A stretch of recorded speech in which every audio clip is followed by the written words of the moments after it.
우리가 서로에게 유익을 줄 수 있는 그 은혜가 있었으면 좋겠습니다. 네, 오늘은 창세기 15장 1절부터 6절까지의 말씀을 가지고 오직 믿음, 오직 예수라는 제목으로 하나님 말씀 증거하도록 하겠습니다. 여러분 아시는 바와 같이 지금 우리가 창세기에서 아브라함이라고 하는 인물을 다루고 있습니다. 실제로 우리가 이전에는 아브라함이라고 하는 인물을 다룰 때 이 아브라함의 삶의 행동과 또 그의 삶의 방식을 통해 어떠한 교훈을 얻어내고 또 그에게 어떤 의미를 발견하는 것들, 이런 것들에 집중하면서 성경을 읽었습니다. 물론 저도 그랬었습니다. 그런데 실제로 성경이 우리에게 쓰여진 것은 어떤 인물을 우리에게 소개하기 위함이 아니라 이 인물을 통해 하나님을 소개하는 것이 목적입니다. 그렇기 때문에 이 아브라함의 사역과 아브라함의 행동 양식과 그의 일생을 통해 하나님께서 우리에게 무엇을 가르치시느냐, 그것을 발견하는 것, 그게 진짜로 성경이 가지고 있는 의미를 참되게 발견하는 것입니다. 왜냐하면 어떤 인물을 배우기 위해 우리가 성경을 보는 것도 아니고 굳이 인물 하나를 연구한다고 성경을 본다 그러면 굳이 성경에 있는 어려운 낱말의 이름을 우리가 외우고 배울 필요는 없습니다. 이 땅에 우리 조상들도 많잖아요, 그죠? 을지문덕도 있고 강강찬도 있고 이순신도 있고 참 많이 있습니다.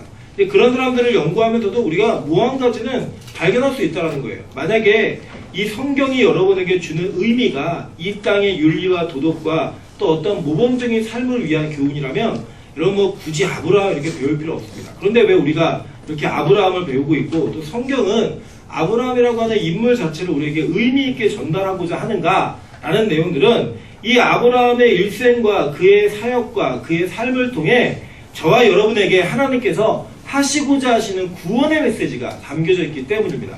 그리고 오늘은 우리가 이 본문을 바라보면서 구원의 메시지를 정확하게 이해하고 발견하는 아주 귀한 시간이어야 합니다. 근데 오늘 특별히 이 성경에 여러분이 읽으신 본문에서는 우리 특별히 개신교 중에도 장로교가 믿고 있는 이신칭이 믿음으로 말미암아 구원받는다라고 하는 이 교리가 여실없이 증명되어지는 첫 번째 구약의 사건임을 기억하시면서 예수 그리스도로 말미암는 구원이 어떻게 이루어지는가를 본문을 통해 살펴보고 저와 여러분이 그 가운데에서 내가 이 말씀의 주인공이구나 라고 하는 것들을 확인하시는 그런 귀하고 복된 시간이 되셨으면 좋겠습니다. 먼저 오늘 25장 1절에 보면 이렇게 얘기합니다. 이후에 라는 단어가 있죠, 그죠? 이후라고 얘기하는 것은 지금 앞에 나와 있는 14장의 사건을 이야기하는 거예요, 그죠? 그럼 이 14장의 사건이 어떤 사건이었냐? 간단히 요약하면 이런 겁니다. 북방에 있는 네 왕국, 이 네 왕국은 무슨 왕국을 상징하냐면 여기에는 아수르의 모태가 되는 왕국과 바벨론의 모태가 되는 왕국이 있습니다. 그럼 혹시 성경을 자세히 읽으신 분들은 기억하실 수 있겠는데 다니엘서 2장에 보면은 금신상이 나옵니다. 신상이 나오고 그 신상의 부위별로 재질이 달랐던 걸 기억하시죠? 그죠? 거기에 나와 있는 그 상징되어지는 나라 가운데 두 나라가 이 14장에 있는 북방의 네 왕국 가운데 두 나라입니다. 그러니까 지금 무엇을 얘기하는 것이냐? 세상의 왕국을 상징하는 나라들이에요. 그 나라들을 대항해서 이 소돔과 고모라를 중심으로 한 5도시 왕들이 전쟁을 벌이죠. 반란을 일으켜서 누가 이기죠? 세상의 왕국이 이겨버립니다. 이기고 그 도시에 살고 있었던 조카였던 롯이 포로로 끌려가는 장면을 봅니다. 그때 아브라함이 이길 수 없는 전쟁을 하죠. 집에서 길른 318명을 데리고 이 전쟁에 참여해서 이 전쟁을 승리하게 되는 일들이 벌어집니다. 우리는 그 사건을 통해 아브라함에게 힘을 주셔가지고 이 아브라함이 이겼구나 라고 하는 1차원적인 의미, 그 의미 이면에 숨겨져 있는 예수 그리스도가 이 세상의 왕국으로부터 포로된 저와 여러분을 건져내시는 은혜를 발견했습니다. 그죠? 그런 다음에 이 사건 이후에 이 전쟁이 아브라함의 능력으로 이긴 것이 아니라 하나님의 은혜로 이겼다라고 하는 멜기세덱의 그 축복을 통하여서 아브라함이 그 전쟁의 승리의 전리품과 모든 것들을 다시 돌려주고 자기가 동역한 자들만의 것들만 취하는 일들을 바라보게 됩니다. 그죠? 기억나시죠? 이게 바로 14장의 사건이었습니다. 그리고 오늘 15장은 이후의 사건, 그러니까 즉 이 사건이 일어난 이후에 어떤 일이 있었는가라는 것을 보는 거예요. 자, 15장 1절에 보면 이후에 여호와의 말씀이 환상 중에 아브라함에게 임하여 이르시되 라고 얘기했어요. 자, 그 얘기한 내용이 뭐냐? 아브라함아 두려워하지 말라. 나는 내 방패여 너의 지극히 큰 상급이니라 라고 얘기합니다. 자, 하나님께서 환상 중에 나타나셔서 아브라함에게 두 가지를 얘기했어요. 자기의 정체성에 대해서. 첫째는 내가 네 방패라는 거예요. 그죠? 그 두 번째는 내가 너의 상급이다 라고 하는 겁니다. 그리고 이야기를 하시면서 지금 아브라함의 상태가 어떤지를 하나님의 말씀을 통해 확인할 수 있습니다. 아브라함이 뭐라고 얘기하셨죠? 두려워하지 말라라고 얘기했잖아요. 그죠? 예, 그러면 지금 아브라함이 두려워하고 있는 거예요? 두려워하지 않고 있는 거예요? 두려워하고 있는 상태라는 거예요. 여러분, 그죠? 우리 보통 어머니나 아버지가 밖에 나가면서 집에 있는 자녀들에게 너 TV 보지 말고 공부해 라고 하고 나가는 애들은 평소에 공부를 하는 애들이 안 하는 애들이에요.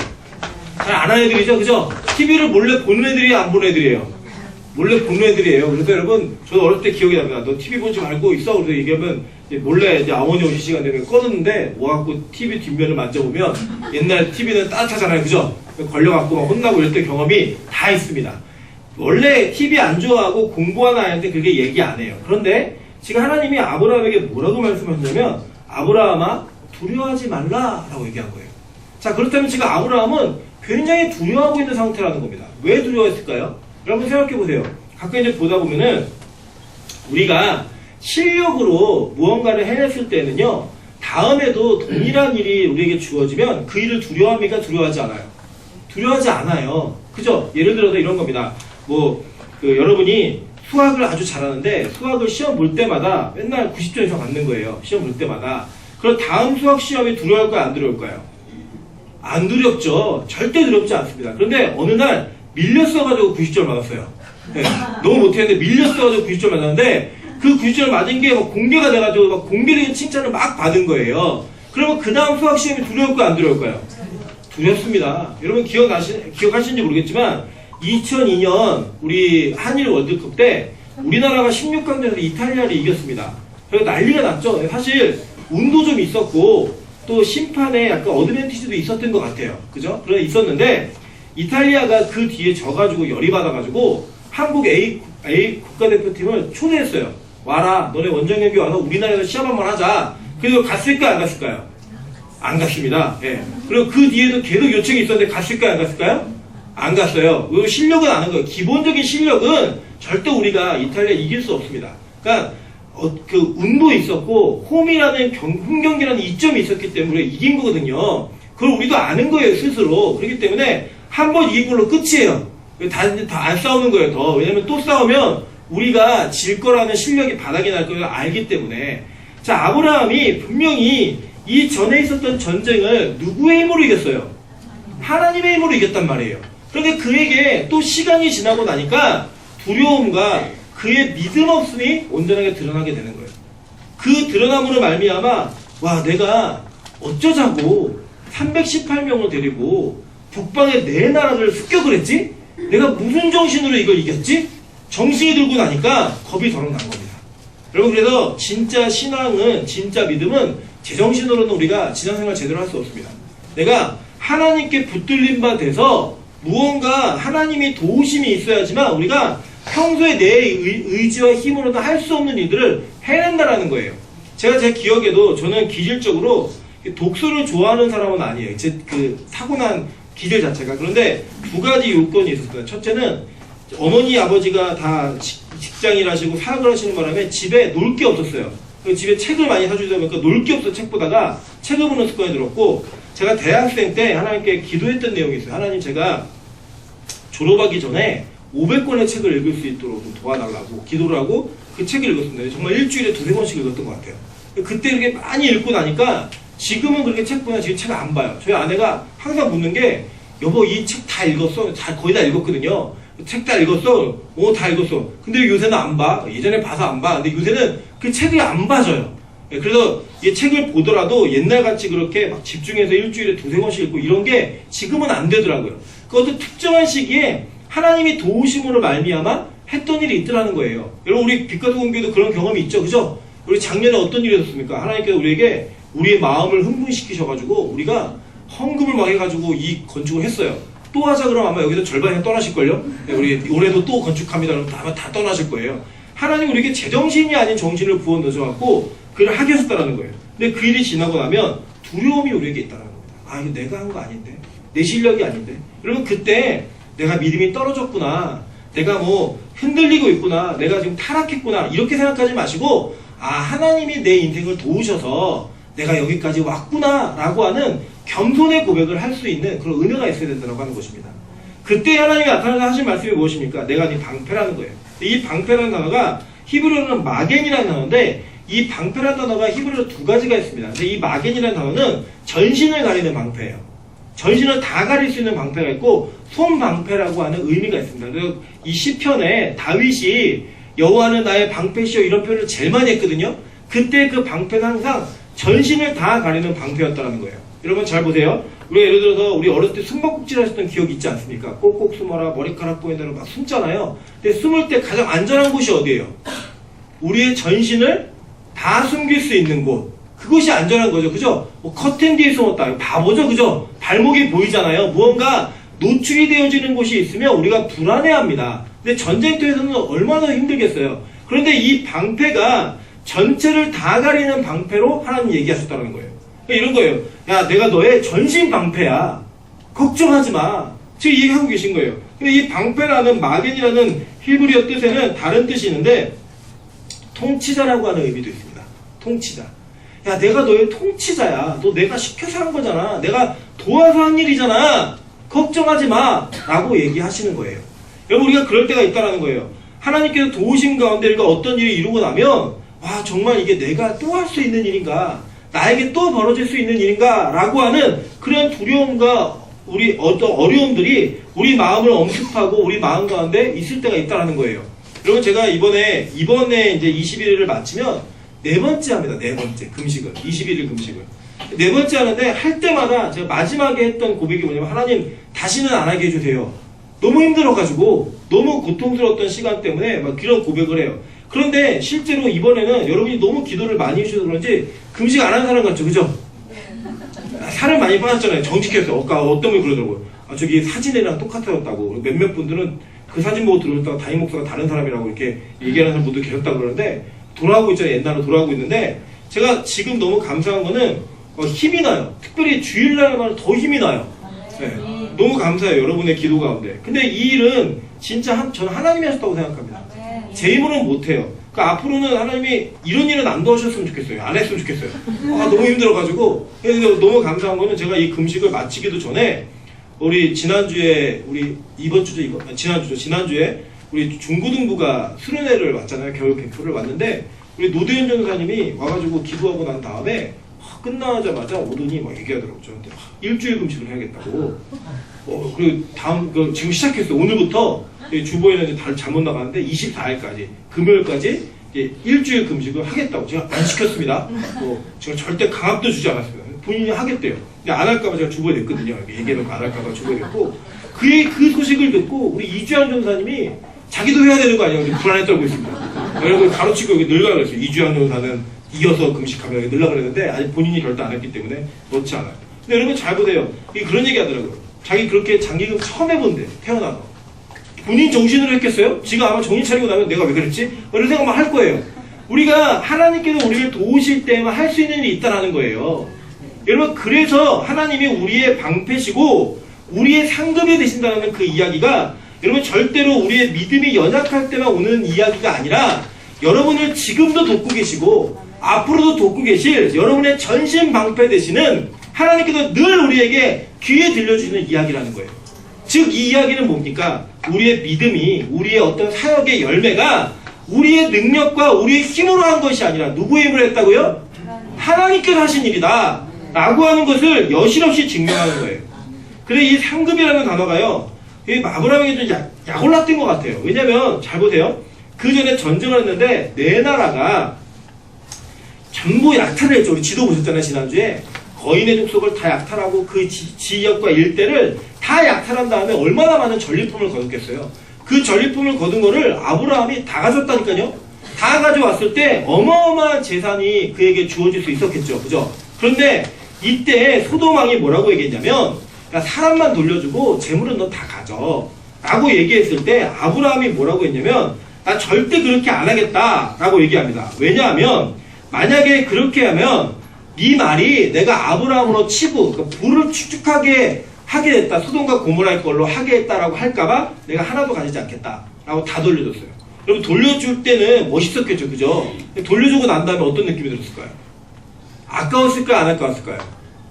여러분 솔직히 말씀드려요. 헌금 내고 난 다음에 아깝습니까? 안 아깝습니까? 안 아까우세요? 가끔씩 돈이 막 딸리고 그러면 그때 너무 많이 헌금한 거 아니야? 이런 생각이 들 때가 있다 없다? 네, 있어요. 가끔씩은. 그때처럼 아브라함이 괜히 다 줬네? 이런 생각이 드는 거예요. 하나님이 그런데 약 올리는 거예요. 내가 네 상급이야. 그랬더니 오는 게 아무것도 없는 거예요. 하나님이 아브라함에게 뭐 약속했어요? 너 본토 친척 아베 집을 떠나면 내가 너에게 복을 주고 창대케 하고 민족을 이루게 하고 여러 가지 얘기했잖아요. 근데 뭐가 이루어졌어요? 아무것도 안 이루어졌어요. 와가지고 예배 드리고 텐트 치고 돌아다닌 거에는 아무것도 없었어요. 그에게. 그러니까 아브라함이 뭐라고 했냐면 하나님 나한테 뭘 주려고 그러는데 도대체 받은 게 아무것도 없는데 뭘 주려고 그래요? 그런데다가 딱 자기가 제일 아쉬운 거 얘기하는 거예요. 상속자가 없는데요. 내 상속자는 이제 이 다메섹 사람 엘리에셀 이 사람 시킬 거예요. 이렇게 얘기하고 먼저 말해버린 거예요. 그죠? 하나님이 뭐라고 했냐면 내가 너의 자식 줄게 이런 얘기도 안 하셨거든요. 그냥 나 네 상급이야 라고 얘기했어요. 그거 자체를.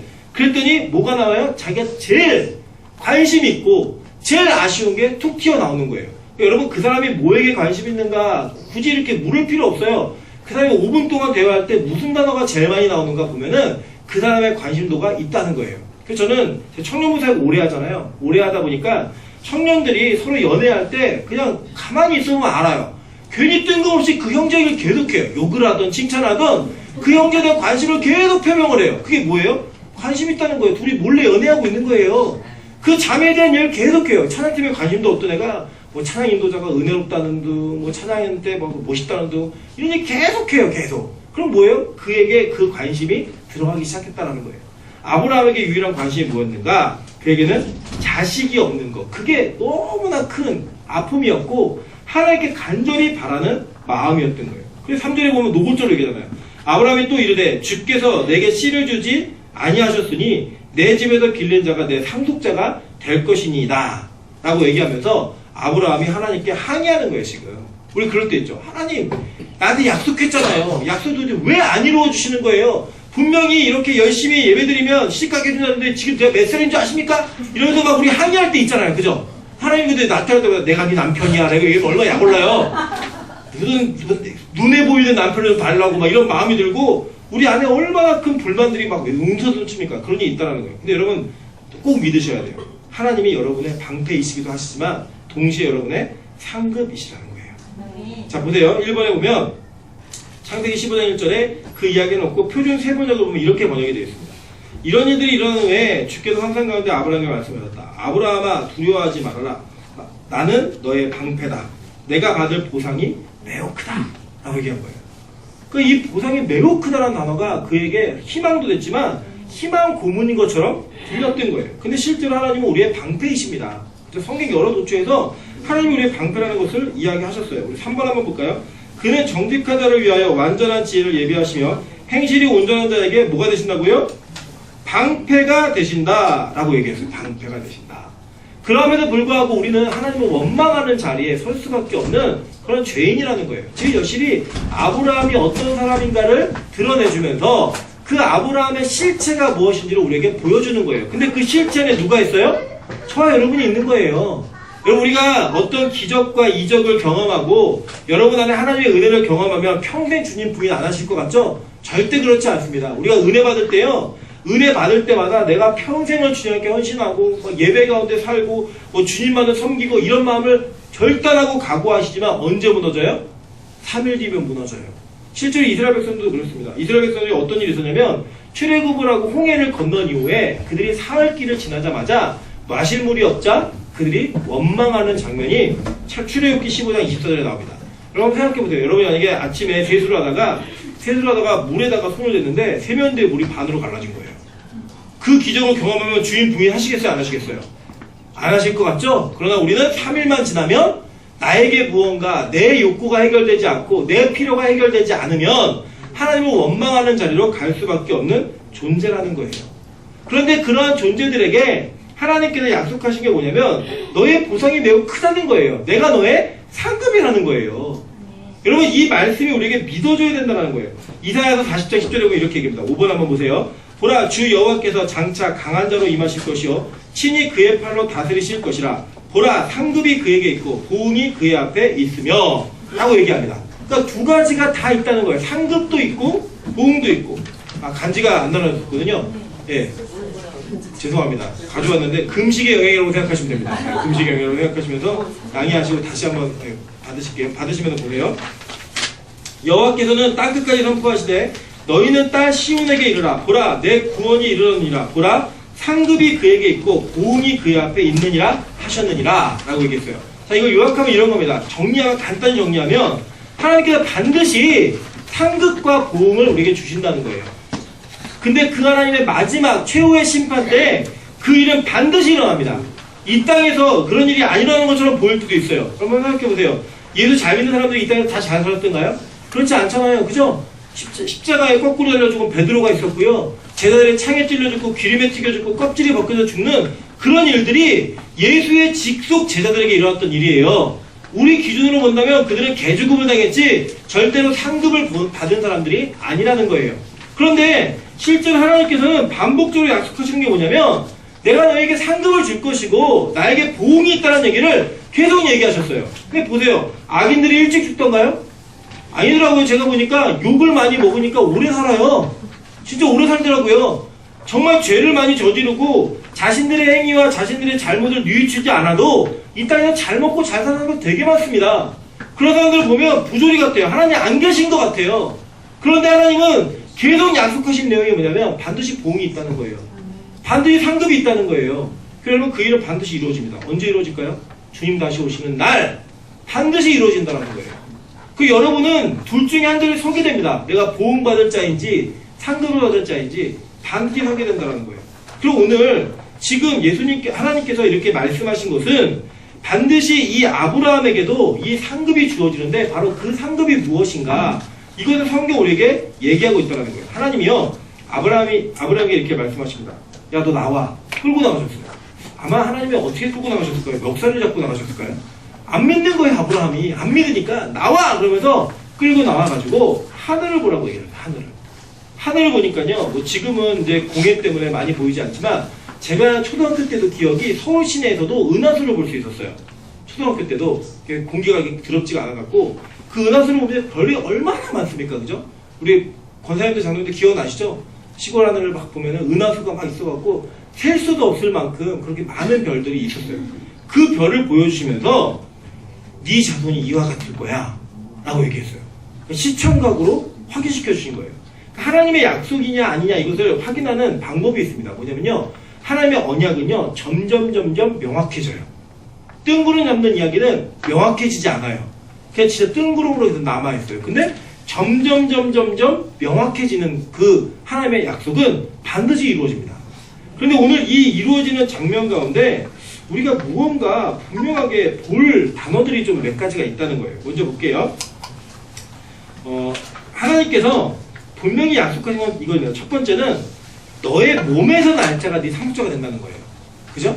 네 몸에서 날 자가 상속자가 되겠다. 히브리서 11장 18절에 보면 그에게 이미 말씀하시기를 내 자손이라 칭할 자는 이삭으로 말미암으리라 하셨으니 라고 얘기해요. 그러니까 우리 한 가지 확인하고 있죠. 우리 다 알고 있는 스토리니까 아브라함에게 분명히 친자식을 주셔서 그 친자식 하나님이 허락한 자녀로 말미암아 이 언약을 이루어갈 것이다 라고 하는 약속이 이루어져요. 그죠?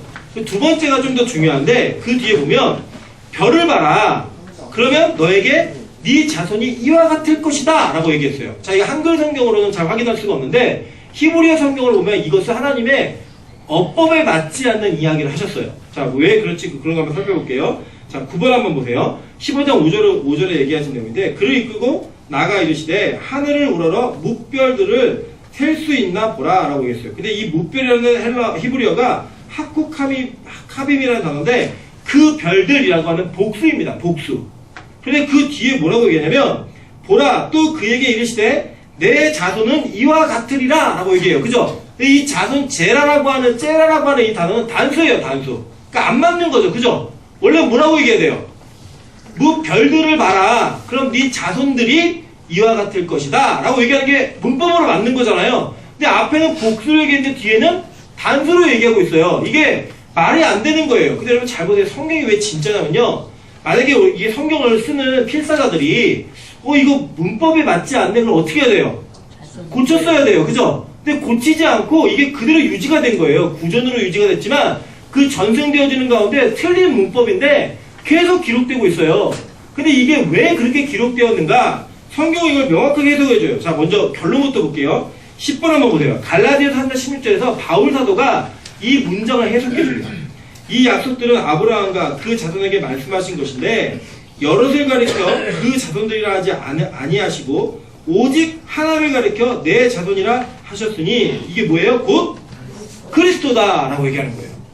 자, 여기에 구원의 진리, 원리가 담겨져 있는 겁니다. 자, 먼저 이거 보시면 돼요. 자, 아브라함이 분명히 본 건 별들이에요. 그죠? 별들인데 자손은 하나라고 얘기하셨어요. 자, 이거는 뭘 상징하는 거냐면 여러분 개인이 여러분의 힘과 능력으로 구원받는 자들이 아니라 예수라고 하는 그 예수 그리스도와 연합된 한 사람으로서 구원을 받는데 그 구원받은 자들이 예수와 연합된 자들이 별과 같이 많게 된다는 의미인 거예요. 자, 이해되시죠? 우리 가끔 그런 경우 봅니다. 우리 고구마 캐보신 적 있어요? 고구마가 줄기 이어져 있어가지고 운이 좋으면 하나 덩어리 큰 거를 쭉 드러내면 고구마 줄기가 끊어지지 않으면 고구마가 어떻게 올라와요? 푸닥푸닥 주렁주렁 막 계속 올라오죠. 보면 하나를 꺼냈는데 그 하나에 뭐가 달려있는 거예요? 그 줄기에 연결되는 고구마가 주렁주렁 달려져 있는 거예요. 그것처럼 성경에서는 예수가 죽었다가 부활하는 그 부활의 영광으로 말미암아 그 예수에게 속한 모든 자들이 동일한 은혜를 잊게 된다는 겁니다.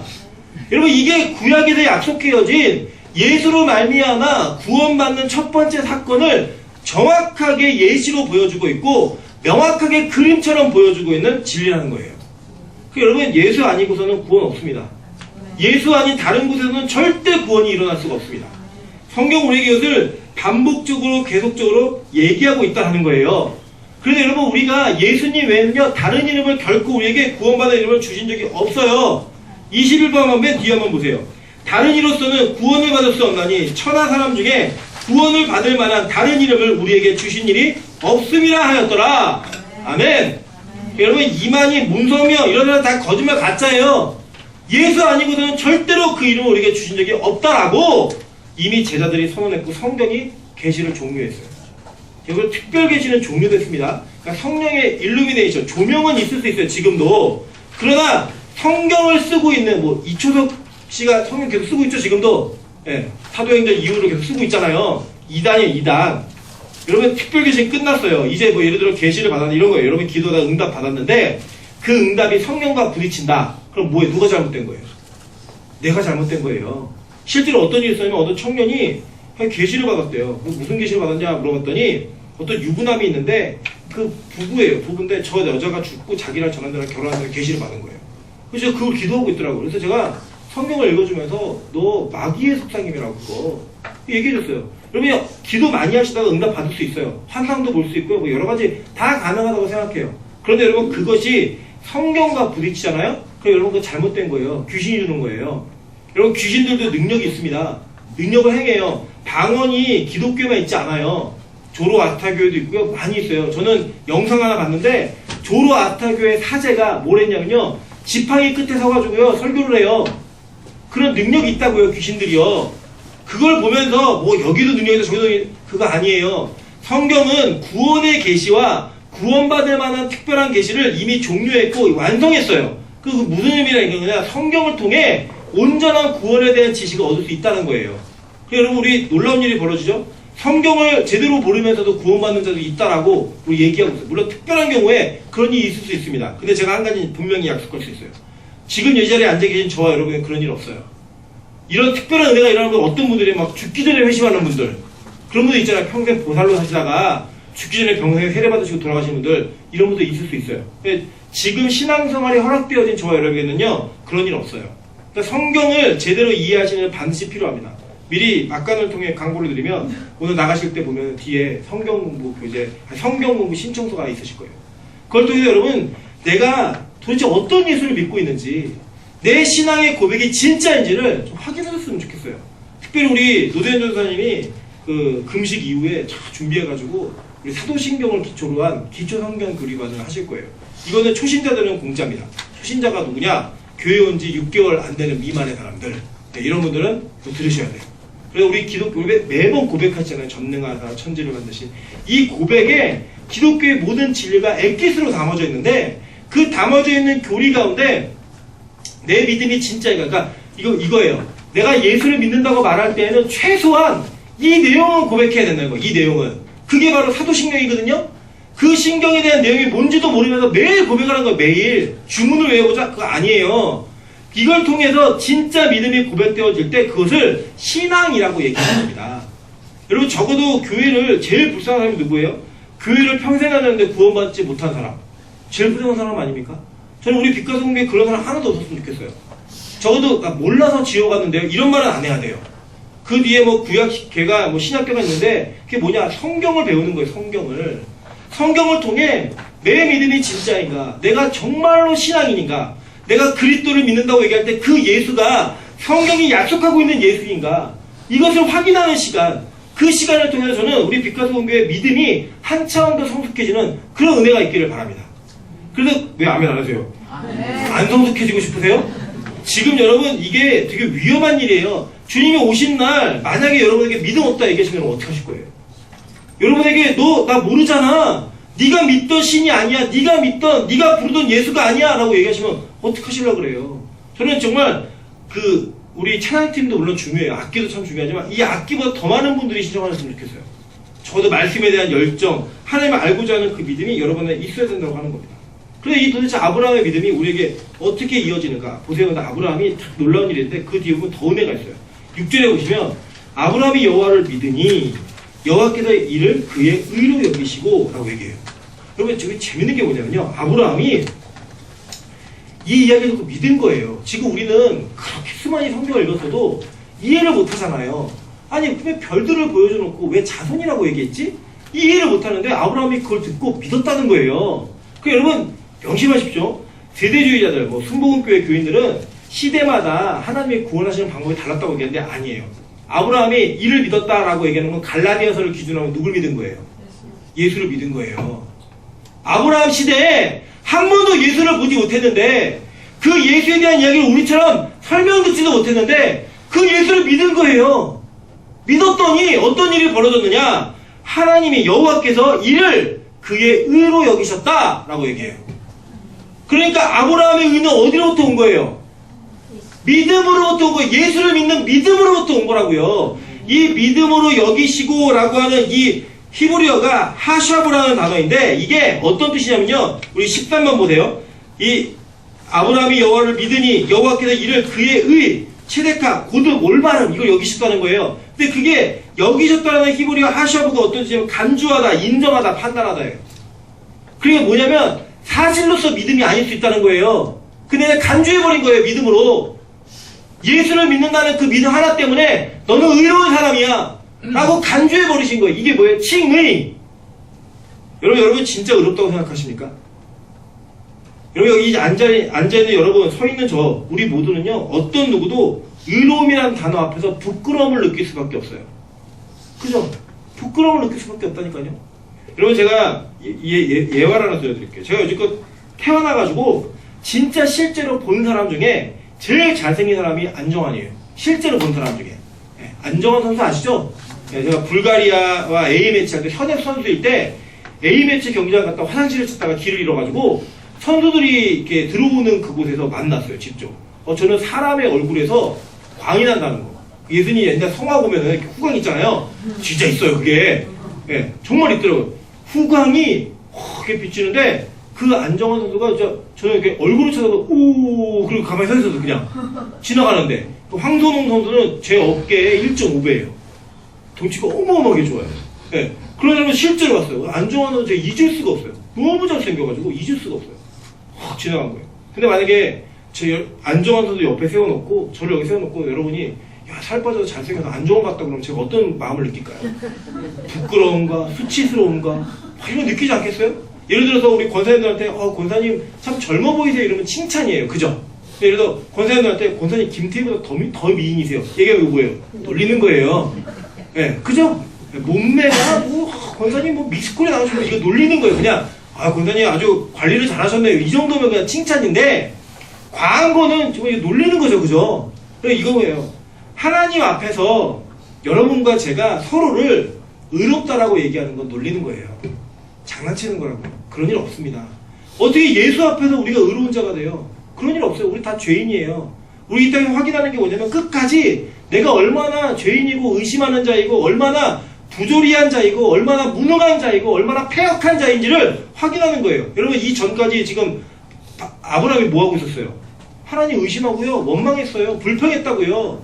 그러한 자가 예수를 믿는다는 그 자손을 믿는다는 그 단 하나의 사실 때문에 의롭다라는 간주하심을 받은 거예요. 의로하실 때 여기심을 받은 거예요. 그게 누구의 모습이냐? 저와 여러분의 모습인 거예요. 여러분들은 괜히 도덕적으로 깨끗하고 잘 사는 것처럼 생각하지 마세요. 괜히 그게 뭐 여러분에게 큰 뭐 훈장처럼 생각하지 마세요. 여러분 제가 지금 이제 3일 나왔나요? 3일 12시간이 나왔네요. 아 행복합니다. 네. 행복한데 3일 12시간 나왔는데 제가 금식이 계속되고 진행되면서 쭉 오면서 제가 확인한 게 뭐냐면 원래 이런 거잖아요. 진짜 만약에 금식이 저와 여러분을 완벽하게 만드는 거, 완전하게 만드는 거라면 제가 지금쯤은 이렇게 뭐가 있어야 되죠. 후광이 막 나오고 그리고 여기서 막 깃털이 나오면서 제가 날개가 달리고 막 이래야 되잖아요. 근데 제가 뭘 확인하냐? 시간이 지나면 지날수록 막 짜증이 올라와요. 너무 힘들어요, 진짜. 네. 뭐 저희 아내랑 찬수는 미안하다고 말은 하는데 하나도 미안하지 않게 즐거운 모습으로 막 밥 먹고 옆에서 그래요, 막. 사람들은 자기들이 하지도 않으면서 얼마 안 남았네요. 그럼 본인들이 하든지 얼마 안 남았네요. 괜찮아요. 막 이런 얘기해요. 막 그런 얘기 할 때마다 막 화가 올라오고 막 짜증이 막 나고 막 뒤집어 엎어버려. 몰래 막 먹어. 막 이런 생각 막 계속 올라와요. 그게 인간의 실제 본연의 모습인 거예요. 네. 금식을 하니까요. 제 진짜 모습이 드러나요. 그게 복음 앞에선 저와 여러분의 모습이라는 거예요. 여러분들 우리가 예배 드리면요. 어떻게 하냐면 자기 가장이에요. 잘 차려입고 깔끔하게 입고 말 예쁘게 하면서 내가 얼마나 괜찮은 사람인지를 자랑하는 곳이 교회가 되어버렸어요. 잘못된 거잖아요. 여러분 이곳은요. 내가 얼마나 죄인인지가 폭로당하는 곳이에요. 제가 이번에도 참 감사한 건 딱 하나예요. 하나님 이번에도 제가 얼마나 큰 죄인인지를 또 확인합니다. 얼마나 큰 악인인지를 또 확인합니다. 그러면서 제가 붙드는 게 뭐냐면 예수님 붙드는 거예요. 다시 그래 나는 예수가 없으면 안 되는 사람이야. 난 예수가 없으면 안 되는 존재야. 이 말이 이 진정한 고백이 제 안에 다시 용솟음 쳐요. 살 빼서 좋아하는 게 너무 힘들어요. 진짜로.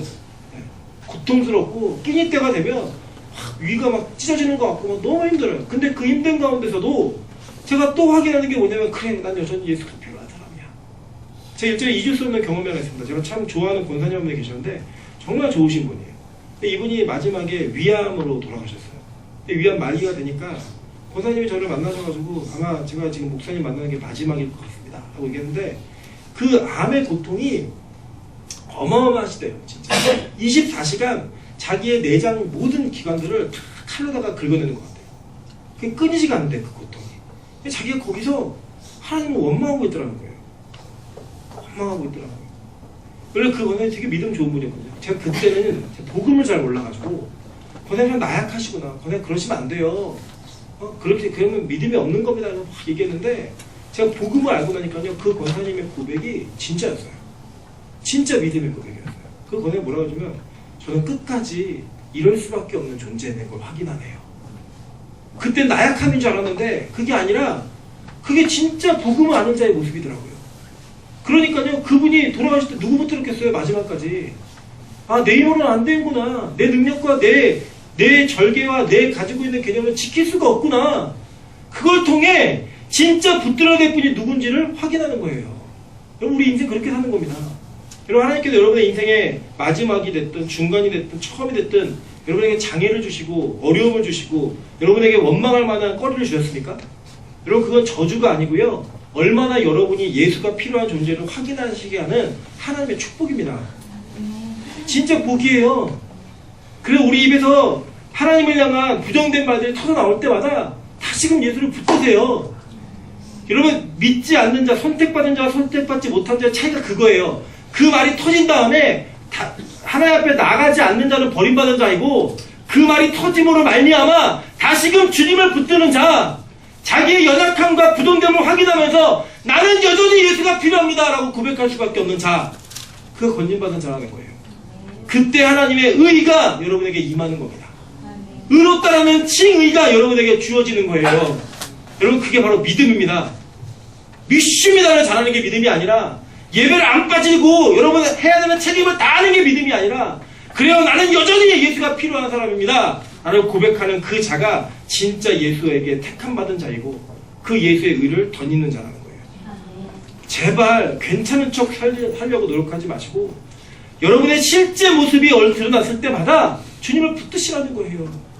그게 우리가 이 땅에 살아가는 이유이고 이 땅에 확인하는 것이 바로 그거 말고는 아무것도 없다라는 거예요. 여러분 직분이 더 높아지고 직분이 귀한 직분이 맡겨지면 맡겨질수록 여러분에게 또 한 가지가 확인되어야 되는 건 뭐냐면 난 여전히 괴수이고 죄인입니다 라고 하는 사실이 확인되는 곳 그게 바로 여러분의 복음의 터전이어야 되고 이 교회여야 됩니다. 그러므로 말미암아 우리 모두가 주님이 필요한 자임을 고백하고 이곳에 온전한 통치자가 예수 그리스도이고 온전하게 의미 있는 자가 예수 한 분임을 확인하는 거 그게 바로 교회의 진정한 고백이고 진정한 모임이어야 된다는 거예요. 저는 지금부터 기도합니다. 우리 노된 전사님이 금식을 하면서 능력받는 거 아니에요. 큰일이 벌어지는 게 아니에요. 내가 얼마나 무능한 존재이고 예수 없이는 아무것도 할 수 없는 존재인가를 확인하면 되는 거예요. 저는 그걸 원해요. 제가 확인했듯이. 여러분 제가 금식하고 난 이후에 뭐 대단한 게 바뀔 거라 생각하지 마십시오. 딱 한 가지예요. 저는 제가 이것을 제 힘으로 할 수 없다는 것을 또 한 번 확인합니다. 그러면서 하나님께 더 무릎 꿇는 자가 되는 거, 겸손한 모습으로 엎드리는 거, 그게 제가 이 땅을 살아가야 되는 이유이고 또 하나님 앞에서는 예수를 붙들어야 되는 유일한 이유라는 거예요. 여러분 그렇게 의의는요 여러분의 노력으로 인해 점차 쌓여지는 것이 아니라 단번에 하나님으로 말미암아 주어지는 것이라는 거예요. 보세요. 유다서 1장 3절에 이렇게 얘기합니다. 14번이에요. 사랑하는 자들아 우리가 일반으로 받은 구원에 관하여 내가 너희에게 편지하려는 생각이 간절하던 차에 성도에게 어떻게 주신? 단번에 주신 믿음의 도를 위하여 힘써 싸우라는 편지로 너희를 권하여야 할 필요를 느꼈으니 싸워서 얻으려는 것이 아니라 주어진 믿음 갖고 싸우는 거라고요. 믿으십니까? 여러분 보세요. 로마서 17장 1장 17절에 보면 복음에는 하나님의 의가 나타나서 믿음으로 믿음에 이르게 하나니 기록된 바 오직 의인은 믿음으로 말미암아 살리라 함과 같으니라. 믿음으로 믿음에 이르게 한다. 이게 첫 번째 믿음은요 객관적 믿음이에요. 그건 뭐냐? 하나님으로부터 주어지는 믿음. 두 번째 믿음이 뭐냐? 그 믿음이 주어짐으로 말미암아 주관적으로 내가 믿음 있는 자임을 확인하는 거예요. 무슨 얘기 이해되시죠? 그래 이럴 수 있어요. 객관적인 믿음이 여러분에게 주어졌는데 주관적으로 확신하지 못하고 있을 수 있다는 거예요. 그래서 하나님이 여러분에게 시험을 주시는 거예요. 그래야 그 믿음이 확인되어지니까. 이럴 수 있잖아요, 여러분. 여러분이 시험 보기 위해서 열심히 뭔가 준비했어요. 준비했는데 우리 안에 항상 불안함이 뭐냐면 내가 진짜 다 아는가? 라고 하는 불안함이 있어요. 그죠? 그게 언제 확인돼요? 시험을 보고 그 시험의 점수로서 확인되는 거예요. 그죠? 아, 내가 100점만큼 공부를 했었구나. 내가 90점만큼 공부를 했었구나. 내가 20점만큼 공부를 했구나. 시험을 보면서 확인되는 거예요. 그죠? 아직 여러분이요, 내가 진짜 믿음이 있는지 없는지 모르시는 분도 계세요. 근데 뭘 확인하는 거냐? 말씀을 통해서, 환경의 시험을 통해서 확인하는 거예요. 나에게 이런 믿음이 있었네? 나에게 아직 그런 믿음이 없네? 내가 생각으로는 이렇게 살 것 같았는데 안 되네? 그래서 절망하고 낙심하는 게 아니라 하나님, 내가 하나님이 주신 믿음을 확인할 수 있는 은혜를 나에게 주십시오. 엎드리고 또 확인하게 되면 하나님, 내가 하나님 주신 믿음으로 말미암아 이렇게 살 수 있게 성장했습니다. 감사하는 거예요. 그러면 자기 공로 있어요, 없어요? 없어요. 여러분에게 무슨 공로가 있어요? 주님 주신 믿음으로 싸우는 건데, 주님이 주신 믿음 때문에 살아가는 존재가 되는 건데. 여러분 임철 목사 20일이 대단하다 이런 얘기 하지 마세요. 주님 주신 힘으로 하는 거예요. 저는 제 힘으로는 3일도 못 굶어요. 제가 굶식을 했으면 3일 지났을 때 난동을 했을 거예요. 난동. 주님 주신 힘으로 하니까 하는 거예요. 주님 주신 힘으로 하니까. 하나님이 은혜 가운데 이끌어 가시니까 고비고비 때마다 은혜가 돼요. 은혜가. 어제도 제가 이렇게 예배드리러 올라가는데 어제 몸이 너무 힘들더라고요. 힘든데 어떤 분이 전화를 주셨어요. 전화 줘서 목사님 힘드시죠? 그러면서 저는 안 들어요. 기도하면서 기도해 주셔갖고 제가 잘 이기고 있습니다. 라고 했더니 이렇게 뭘 하시면서 제 기도를 하고 생각나 전화하셨다는 거예요. 그 말을 듣자마자 저에게 힘이 생기는 거예요. 그래, 누군가 나를 위해 또 기도하고 계시는구나. 우리 성도들이 나를 위해 기도하고 있기 때문에 내가 지금 이 순간에 이겨낼 수 있구나. 그러면서 한 걸음 한 걸음 가는 거예요. 여러분, 목사가 대단하다고 생각하지 마십시오. 여러분 기도 없으면 절대 목회 못하는 사람이에요. 빛가수공교회 담임 목사를 제 힘과 제 능력을 하는 게 아니라 여러분의 기도를 하는 거예요. 여러분이 기도에 주저하지만 가능한 거예요. 마찬가지입니다. 저도 여러분을 위해 기도합니다. 기도하는 것을 통해 우리가 목사와 성도라는 관계로 이 공동체를 이루어가는 거예요. 앞으로 하나님이 저는 우리 교회에 어떤 일을 얼만큼 벌리실지 잘 모르겠어요. 너무 감사한 건 막 기대가 돼요. 우리 부교육자들도 기도하면서 주 앞에 나가는 모습을 통해 우리 성도님들도 뭐 기도하러 올라가시는 모습을 통해 제가 너무 기대가 돼요. 하나님 우리 교회 무슨 일을 하시려고 그러지? 이번에도 캠프를 통해서 아이들보다 교사들이 더 은혜를 받았어요. 뭔가 거꾸로 된 것 같지만 저 이게 정상이라 생각해요. 한번 생각해보세요. 교사 애들이 은혜 받았는데 교사에게 은혜가 없다? 금방 그 불 꺼져요. 교인들이 은혜 받았는데 목사에게 은혜가 없다? 그럼 끝난 겁니다, 그냥. 그런데 우리 교회는 같이 은혜를 받아요. 그리고 더 많은 것들을 헌신하고 희생해야 되는데 은혜를 받고 있어요. 저는 이게 너무 큰 하나님의 섭리가 있다고 생각합니다. 그래서 진짜 기대가 돼요. 앞으로 이 교회는 무슨 일을 벌리실 건가? 진짜예요. 뭐 이건 뭐 개인적인 이름을 얘기할 수 없지만 막 기도할 때마다 힘들다 그러고 여기 이상한 데라 그러고 막 이랬던 내가 난리가 났어요. 막 춤추고 막 은혜되고 자기가 살고 싶다 그러고 그러고 지금 안 변하기를 기도하고 있어요. 안 변하기를. 그렇게 변해가는 모습을 통해 하나님의 나라가 이루어져 가는 거야. 하나님의 나라가. 여러분 얼마나 괜찮으셔서 여기 저 만나셨고 얼마나 괜찮아서 이 교회 다니셨어요? 아니잖아요. 우리 다 그 쓸데없는 인간들이었고 여전히 내놓으면 다 죄된 인간들이고 교회 문 밖 열고 나가면 세상과 연합해 살고 이런 자들이잖아요. 근데 그런 자들이 모여서 예수를 믿는 믿음 그 하나로 다시 일어서는 거예요. 다시 모임으로 말미암아 다시 불이 붙는 거예요. 그 불이 붙고 붙다 보면 이제 그 왜 숯에 달궈진 숯 있잖아요. 달궈진 숯이 되어서 서로를 대표주고 누군가를 태울 수 있고 용광로와 같은 교회가 될 수 있는 저는 그런 교회가 되야 된다고 생각합니다. 우리가 아직 솔직히 말씀드리면 전도된 인원이 우리만큼만 오면 우리 이 교회에 이 예배 못 지킵니다. 우리가 뜨겁지 않은데 무슨 예배를 지켜요? 우리가 아직 지각하는데 무슨 새신자들을 키워내요? 저는 그런 일 없다고 생각합니다. 지금 적당한 새신자가 오고 있는 게 전 너무 감사해요. 근데 이제 성경 공부를 통해 계속되는 예배를 통해 이 은혜가 달구어지고 은혜의 도가니가 되면 누가 갖다 던져들어도요 하나님 이 교회를 통해 그분들을 변화시키실 거예요. 믿으십니까? 저는 그때가 되면 우리 진짜 전심전력으로 전도할 거예요. 우리가 감당할 수 있는 능력이 있잖아요. 감당할 수 있는 능력. 진짜 믿음을 고백하고 예수를 고백함으로 말미암아 믿음이 무엇인지를 선포할 수 있고 가르쳐줄 수 있는 교회가 되면 여러분 하나님 우리에게 영원 안 맡기시겠어요? 우리 앞으로 제가 이제 이거 왜 거기 설명도 써놨지만 빛가도군 교회가 새신자가 오면은요 사도신경 가르칠 거예요. 사도신경. 그 웬만한 분들 다 배우세요. 사도신경. 사도신경을 통해서 새신자가 오면은 그분 교육해야 돼요. 믿음이 뭔지 가르쳐줘야 되는 거예요. 당신은 뭘 믿습니까? 라고 얘기할 때 내가 믿는 하나님이 이런 분이다! 라고 설명할 수 있어야죠. 여러분 밖에서요 물건을 파는 사람도 이 물건이 무슨 물건이에요? 라고 말하면 그 물건의 장단점과 이 물건이 어디에 쓰이는 건지 다 설명해줘요. 그 사람 못 들으면 우리 물건 안 사요. 그죠? 버벅대고 말 못하면 예수를 전하고자 하는데 하나님을 전하고자 하는데 하나님을 모른다? 그거 어떻게 전도를 해요? 하나님을 아는 그 지식과 지혜를 통해 하나님께서 만나게 하신 영혼들에게 복음을 전해야죠. 근데 여러분의 의로 하는 게 아니라고요. 그 진짜 믿음이 무엇인지 다시 배우셔야 되는 거예요. 여러분의 노력으로 사람 절대 안 변해요. 제가요 진짜 열심히 생각할 때요 제가 열심히 전화하고 쫓아다니고 신방하고 만나고 그러면 그 사람 바뀔 줄 알았어요. 변하는 것 같더라고요. 겉보기에는. 근데 돌아보고 나니까 아니에요. 하나님이 하셔야 돼요. 하나님이 하셔야 돼요. 하나님이 하시면 제가 10번을 만난 것보다 그 변하는 거 이만큼 변하는 것 같은데 안 변하고 돌아가거든요. 원래 자리로. 근데 하나님이 한번 그분을 만나주시니까 그 사람을 만나니까 단번에 바뀌더라고요. 단번에 바뀌더라고요. 저는 그걸 믿습니다.